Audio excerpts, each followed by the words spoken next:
Welcome to Camp Constitution Radio with your host, Hal Shurtleff. The show is heard on WBCQ The Planet every Monday night at 7:30 p.m. Eastern Standard Time, broadcast out of beautiful Monticello, Maine, in Aroostook County. And it's also heard on IPMNation.com Saturday afternoons. I think it's 1:30 p.m. That IPM Nation is a 24-hour online station, and also YouTube, the Camp Constitution YouTube channel, where you can see many of these shows, if not all of them, archived. So we've had a lot of interesting guests over the last year. So the show's been on over almost 2 years. So please avail yourself of that. And it's sponsored by Camp Constitution.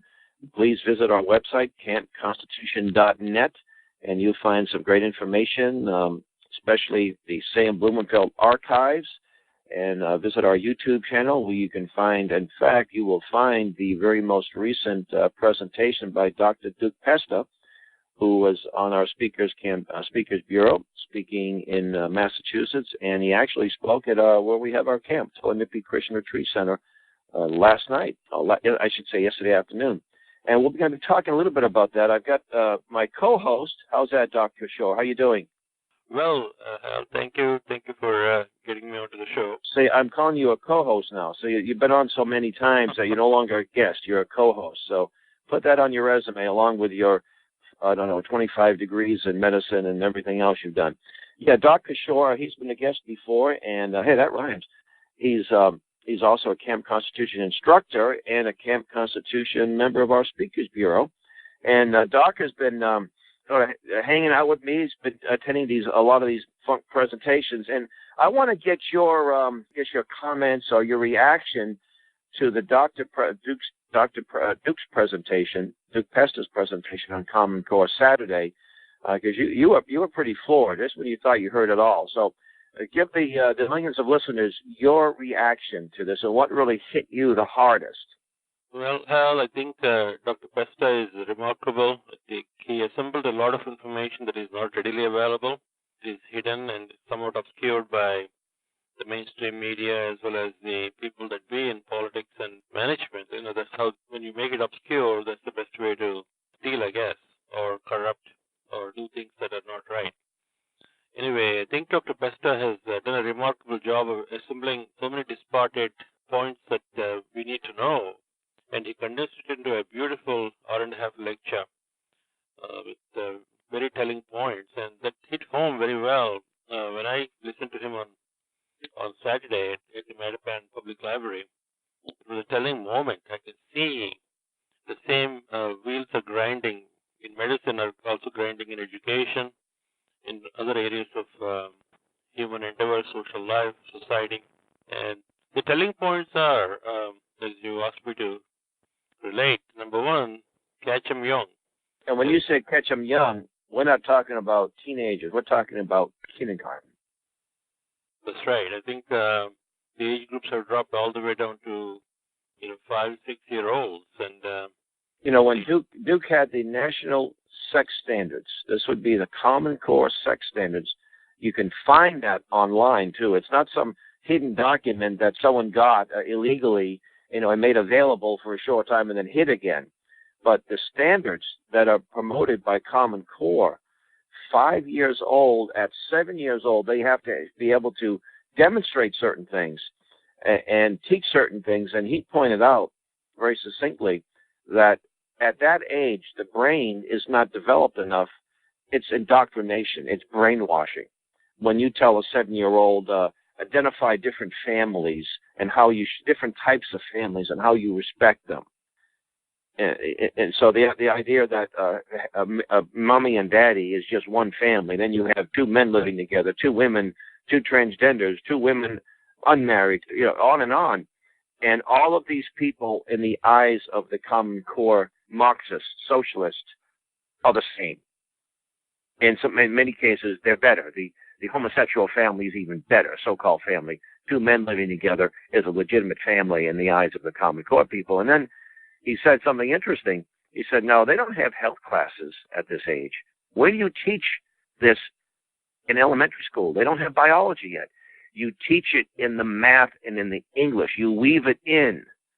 So you do a math problem, and a math problem is going to bring up homosexual themes. You do a science, and I should not science, but English, and it's going to have homosexual themes in there. And it's already being done. And then what's more important than just explaining this, brainwashing them, is to see where they stand on it. So if mommy and daddy are a little Baptist or nice little Catholics, and they're saying to their child that certain things are right or wrong, and that value, that view is articulated in the classroom, that view has to be changed. Not only does it have to be squashed, but those parents are guilty of child molestation.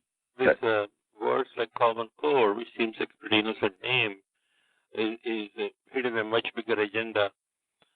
I think what really got you out of opened your eyes more is when Arnie Duncan, who's the former Secretary of Education, United States Secretary of Education, and he pointed out, first off, this guy had no qualifications whatsoever. He was a crony of Obama's. The guy played basketball, and he might have been good at that, but he had absolutely no credentials, no teaching skills, no history of teaching, and he was becoming head of the Department of Education. And he said in a video, which is available on YouTube, he's advocating the schools, and this is not new. This is something that's been going on for years and years. In fact, it's so important to bring the historical context. It's not something that was dreamed up 5 years ago. It's something that was dreamed up over 100. In fact, Horace Mann, the so-called, they call him the father of public education. Horace Mann, going back to the 1840s, he goes to Prussia, Germany, and comes back with the model, the Prussian model. And this is something that Sam Blumenfeld taught us as well when he did his research back in the 1970s, that the purpose of education was to promote a statist education. And Horace Mann said that the families are giving us hostages for us to promote our statist education. So he was an atheist, and he wanted to destroy the family. This was a long-term plan. There's no way that Horace Mann thought in 1840 and 1845 that he was going to be successful. And as Duke pointed out, there's statues of this scoundrel all over the country. I think he was a wonderful man. Massachusetts State Capitol has a statue of Horace Mann. He lived in Franklin, Massachusetts. In fact, I did a little video of him when I visited the Franklin Historical Society I think it was early this year or late last year. The guy knew what he was doing. He's the one that got states to have compulsory education laws. And today people thought, wasn't it always this way? That's the sad thing. So when Arnie Duncan advocates that schools be open 12 hours, 14 hours, even 24 hours, that all life is going to revolve around that public government school. We should say government schools, not public schools, government schools. And then the kicker on your end was the clinics, the health clinics. And they're already doing this in a pilot. And Duncan said, we have the money. So in other words, they don't have the money to give a pay raise to the veterans. They don't have the money to secure the border, so they say. But they have the money to totally take over education and socialize our children. That they have the money for. And he pointed out that a child, a 13-year-old girl, can get an abortifacient at this school clinic, and the parents aren't even in the loop. Those are schools, but they call them stores or their clinics. They're stores. Keep the stores open. Yes. And, we saw evidence of that. Dr. Pester spoke in the town of Wilbraham, Massachusetts, which is somewhat of a semi-rural suburban town in the Springfield area. It's a very nice community, and it's a huge high school, junior high school, and elementary school complex. They've got soccer fields. So we got there, and there was a soccer game going on. There was there was another sporting event going on. There was a Halloween party, and parents, all around, everybody was around there. We didn't have it. We had about 70 people, which was okay, but there should have been 500 people, and they should have said the Halloween party isn't quite as important. But they're spending millions of dollars, yet the product is awful. You could have a show. If you sold junky used cars, I equate it to this. You see some of these beautiful showrooms, You go in there and they have little lounges, these car dealers, and you're buying beautiful high-end cars, Mercedes, Cadillacs. But think if you were going to a junkyard, but you went to this beautiful, these beautiful showrooms with all the high-tech stuff and widescreen TVs and lounges and to buy junk cars. This is what public education is.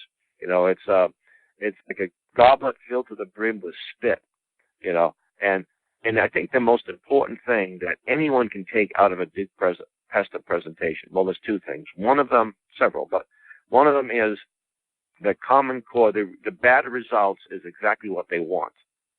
It's not like, well, these people are dimwits. They don't know what they're doing. They know what they're doing. This is what they want. Two is that... When it comes to the mathematics, I think the mathematics are incomprehensible. It's not good to get into colleges. So and there was the man, Jason Zimba, the man who designed the math program, and he was what makes it worse is this guy knows. He's a math genius. He knows exactly what he's doing. And Sandra Stotsky, one of the Common Core reviewers, retired English professor, University of Arkansas, that now she's from Brookline. She's from your town in Massachusetts. He's admitting that this stuff isn't going to be helpful. They're going to be behind. They're not going to be prepared for most colleges or for STEM, science, technology, education, and math. He's admitting it, And then they have this David Coleman, and just to watch this arrogant weasel of a man. He's in his early 30s. He's introduced in some forum as a man who's never taught, who has no teaching credentials, et cetera, et cetera. Yet he and several others were the ones that wrote Common Core. I mean, could you imagine, Doc, if you said, Hal, I want you to write a curriculum on addictive medicine. Now, I'd probably, hanging out with you, I might be doing a half-decent job, but I really am, I have no credentials in that field. I would be I may not be the last person to ask, but I wouldn't certainly be the first person to ask. And I'm writing stuff that's going to be teaching generations of people without any credentials. It would be ludicrous if I asked you to say, "Hey, Doc, I want you to do write a curriculum on fixing automobiles." That's not that would be ridiculous. And that's what we've done. And billions, the Bill Gates Foundation. I think Duke's it's now up to about $9 billion. And why is he doing this? Because Bill Gates has a great love of this country. He's a devoted patriot. And if we just understood and stopped criticizing this magnificent patriot, this wonderful free market capitalist, no, that's not why. Because first off, he has an agenda. He's a Marxist. The Marxist say, what do you mean? He's a businessman. He can't be a Marxist. Monopoly capitalist. He is going to be making, his company will be making billions off this because all the high schools and elementary schools will be buying his product. It's much like you give out free razor blades, give out free razors so that people will buy the razor blades, right? But that's nothing wrong with that. Okay, I gotta buy a razor anyway. But this is the education of our children. And in a video, this was about 2 years ago, on YouTube, put Bill Gates 2014 Common Core. He says this education stuff, we won't know if it will work.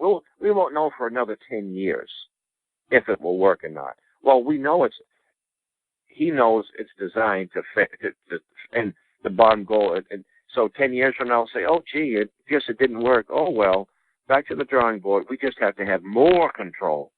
The problem is we've got 60 million kids who are going through this process right now. It's a huge number of population.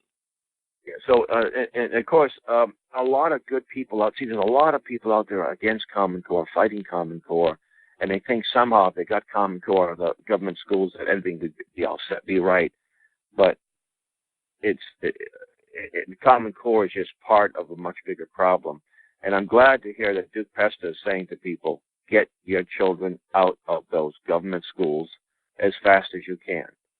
And he says, it's interesting. He said in the minority communities with the broken families, a lot of single parent homes, it's a very challenging thing. He said, but there's more resistance in the upper. And I think as you pointed out very clearly, the college boards are being taken over by the same group. Oh, exactly. Yes, he mentioned that David Coleman is now in charge of the college boards. Well, Coleman too, by the way. He's such an arrogant little twit. He said that what did he say? The tests or the standards will be tied to the tests, and there won't be a force on earth that can stop us. And Pesta said, he wasn't elected. He's not a government official. It's not like you can, he was appointed by a governor or by the president or by somebody so he can be fired. And who the heck is he? That not a force on earth can stop us. And he has his own company, and he's making millions. He's making millions. So they talk about greedy capitalists. This guy he's a Marxist socialist, and he's making millions of dollars off this. You see, and he also mentioned Pearson Textbook Company. Pearson Textbook Company, it's an English-based company, and they control almost 80% of the textbooks. And they control they make the tests. And if you drop out, they'll take the GED test, which will be Pearson test. If you have ADD, the Pearson test will be determined. Everything is this. And then they were given, I think you said they were given $250 million to come up with the tests. And then they turn around and they sell the test to the schools. No, it's like if you gave me hey, Hal, here's $1,000. Go buy groceries to give to that local food pantry, and I took the $1,000, bought the food, and then sold the food to the pantry. That's what they did. No investigation of these folks, of course. And one of the most insidious things here in Massachusetts. Now, this show's heard in the shortwave around the world, and this, by the way, Common Core say that's an American problem. It's an international problem because it ties to the UN. They want to have international standards. And everything is common. And Agenda 21 ties into this, too, and I'm not going to go into that a whole lot. But Massachusetts had highest standards in the country, the government schools, highest standards. Right. Our former governor, Deval Patrick, took the money, $250 million. That was taxpayers' money. He was bribed by taxpayers' money. You take you take the money now, you will adopt the Common Core standards.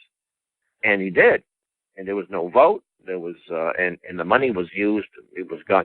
And Duke also pointed out that this bailout money, this economic bailout money, most of it went to the Department of Education. People didn't realize that.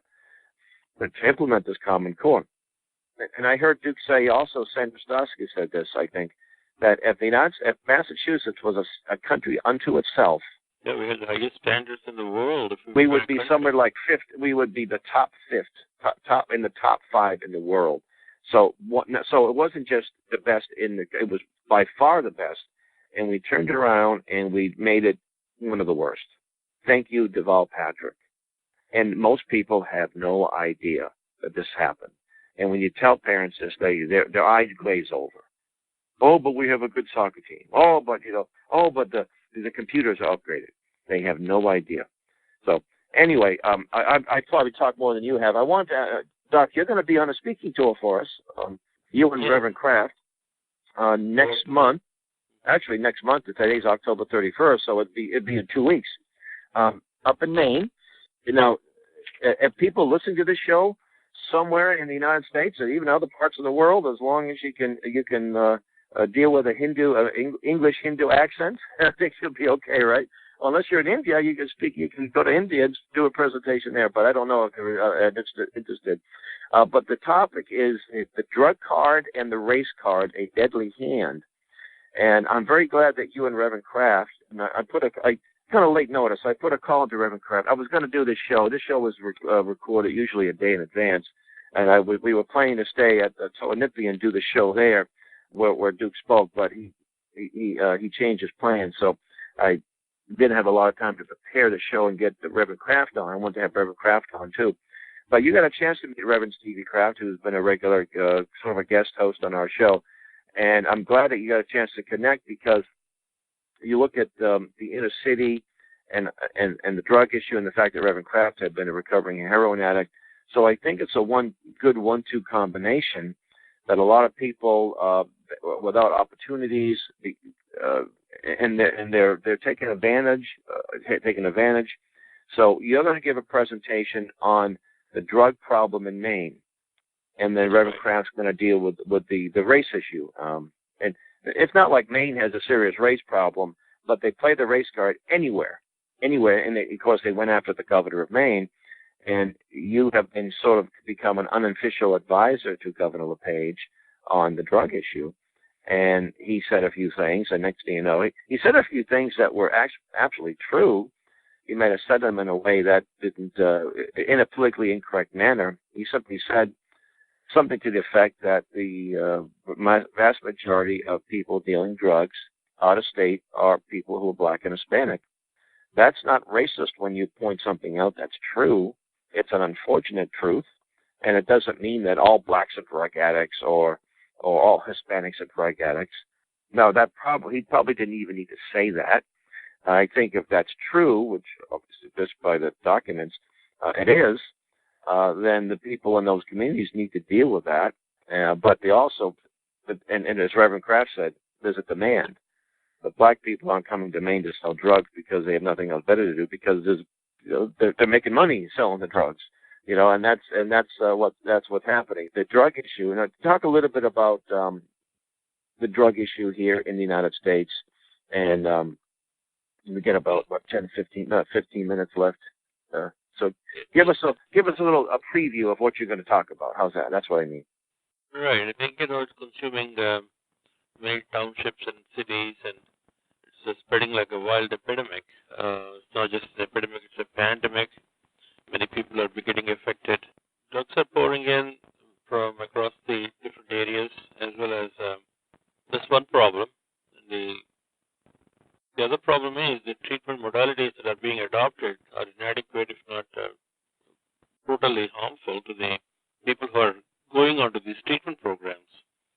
So we have a double whammy here. The treatment is worse than the disease in a way, and the communities need to know how do they fight it, what do they do, how do they get organized, what is the right approach, what is the wrong approach. Where do they stand in terms of protecting their families and their little communities and their towns? And this is something not so much in a doctor's office, but it's a collective effort. We need priests, pastors, we need community leaders, family members to collaborate together to get this done. And how do you do it? There are ways to do it, which we have tried out in Massachusetts in the past 20 years, and some of them have succeeded beyond wildest belief.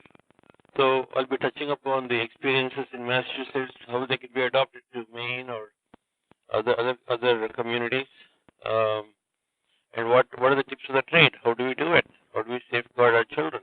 Because right now, addiction is a young adult disease. A lot of young people are dying before their time, and as people grow older, people die. But it's the young people who are the backbone of the communities are the ones most affected. The addiction rates are very high in the young adults, from the age of puberty to the 20s, 30s. Young people are experimenting with very powerful narcotics. But Doug, what, in your opinion, what is the leading cause of this drug epidemic? From a doctor's perspective, from your, and by the way, for those who are hearing Dr. Kishore for the first time, Dr. Kishore is perhaps the world's premier specialist on treating drug addiction, but specifically drug and alcohol addiction. And he created something called the Massachusetts model, which was very successful. And the model was able to, by the time the state of Massachusetts shut you down, you were experiencing about 50% success rate, and that means sober for a year, where the industry, as we call it, was at, 5%, 10% at the most. So what is the leading cause, in your opinion, of this recent epidemic? And I say recent, maybe the last 3 or 4 years. Number one, of course, the supply is there of powerful drugs. Where they're coming from, we don't know. How they're getting into communities, we don't have enough idea. I like the governor of Maine because he's putting up a big battle to stop the tide of drugs coming into his state. Yeah. And I think that's a big plus. When you've got the political will at the top, the job of a doctor gets a little easier. Otherwise, basically, really so right now there's a lack of political will to really stop it. In fact, the trend is now to legalize it. Somehow, that's going to end drug addiction by legalizing it, and it's sort of going to help.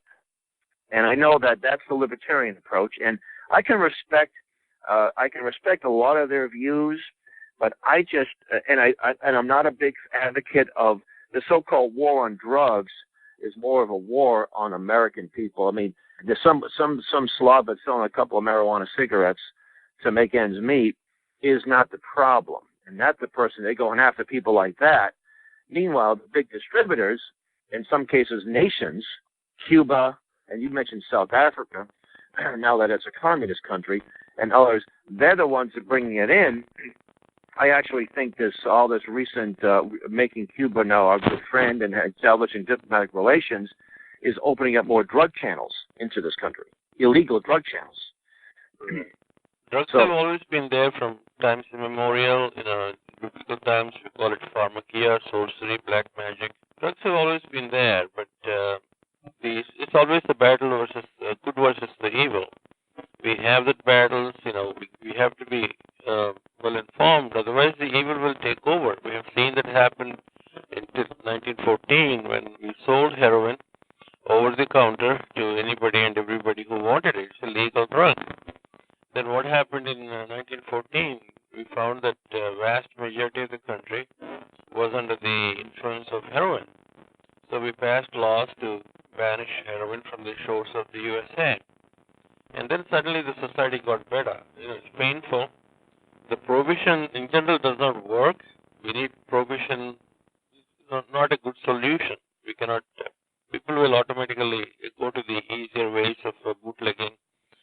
By the way, Doc, I want to make sure you bring that up in your presentation, that heroin was used to treat drug addiction early on, and it became so bad and such a highly addictive medicine that they had to make it illegal to prescribe because of its danger.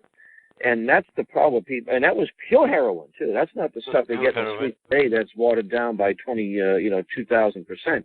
We only have a couple of minutes, so let me just mention that you and Reverend Kraft, you're going to be doing 5 presentations, and that's going to start November 15th, Tuesday, in Saco, Maine, at the library, the Dwyer Library, at 6:30.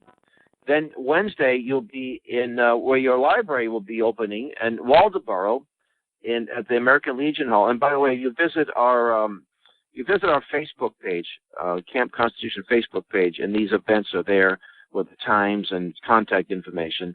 So, and Saco is south, by the way, south of Portland. Waldoboro is coastal Maine, central coastal Maine. That will be at 7 o'clock, the American Legion Hall there in Waldoboro. On the 17th, you'll be up in Lincoln, Maine, speaking at the American Legion Hall there at 7 o'clock. Lincoln is at 45 minutes north of Bangor. And then on the 18th, you'll be going up to Aroostook County where the show comes out. Holton, Maine, will be a Chinese restaurant, Tang's, on Main Street, which is Route 1, 60 Main Street, at 7. And then Presque Isle at the Governor's Restaurant Saturday morning at 9 o'clock. And all of these events are free. The restaurants, you order off the menu if you like. We'll be obviously passing the hat. And you can learn. And if you can't, obviously, Maine, if you're not living in Maine and would like to have Dr. Kishore or Reverend Kraft or both of them, please go to our website, contact us, campconstitution.net, and help get people understand what's happening. And this is how you could do it. And we're not trying to make a whole lot of money off the Speakers Bureau.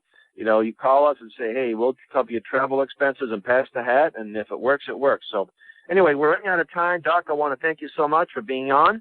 We'll see you shortly, and thanks for listening. You've been listening to Camp Constitution Radio on WBCQ The Planet. Good night, and God bless. Thank you, Hal. Good night.